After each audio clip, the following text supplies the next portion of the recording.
नमस्कार दोस्तों, आज हम आपके लिए कर्म के बारे में जानकारी लेकर आए हैं। तो हमारे चैनल कॉस्मिक कोड्स बाय खंडे में आपका स्वागत है। चलिए कर्म की यात्रा से शुरुआत करते हैं। कर्म से कोई बच नहीं सकता, कर्म का हिसाब होता है।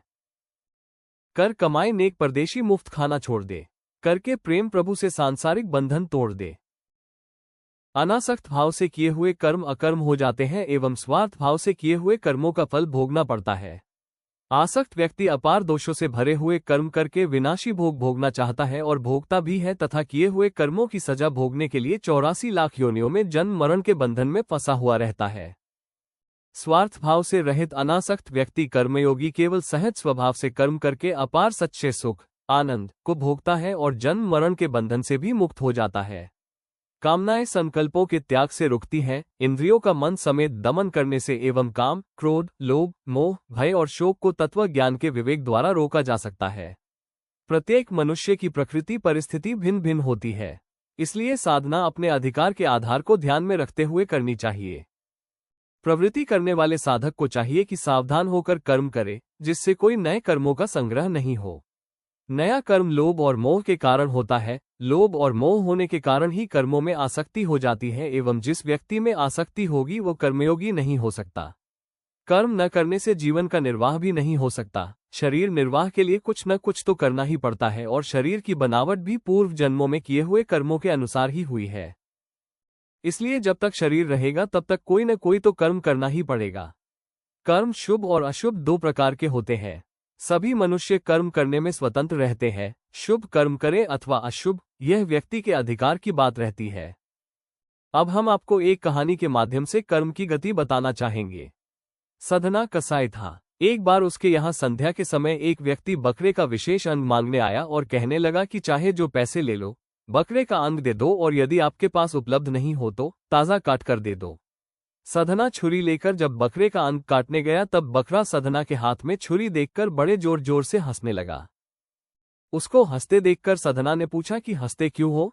वो बोला कि कई जन्म मैंने आपको काटा है और आपने मुझे काटा है, लेकिन आज आप नया कर्म करके मुझे अंग भंग करने आए हैं, इसलिए मुझको भी किसी जन्म में आपको अंग भंग करना ही पड़ेगा।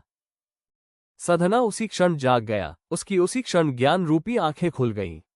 छुरी वहीं पटक कर ऋषिकेश, उत्तराखंड ध्यान भजन करने को चल दिए।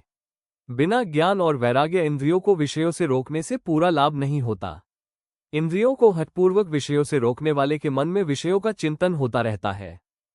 मन एक है, चाहे उसे शुभ कर्म में लगाए अथवा अशुभ में, इसलिए अपने मन को शुभ कर्मों में लगाना चाहिए। शास्त्र विहित कर्म करने वाला मनुष्य विषय विकारों में लिपायमान नहीं होगा, जबकि भोगों में आसक्त व्यक्ति अपने मनमाने कर्म करता रहता है, जिसकी वजह से उसे दुख भोगने पड़ते हैं। जो व्यक्ति अपने शरीर के पालन पोषण और विषय भोग भोगने के लिए ही कर्म करता है, वह स्वार्थी होता है एवं कर्मयोगी स्वार्थ रहित होकर प्राणी मात्र का हितैषी बनकर कर्म करता है। इसलिए कर्म उसको नहीं बांध सकते और वो मुक्त रहता है।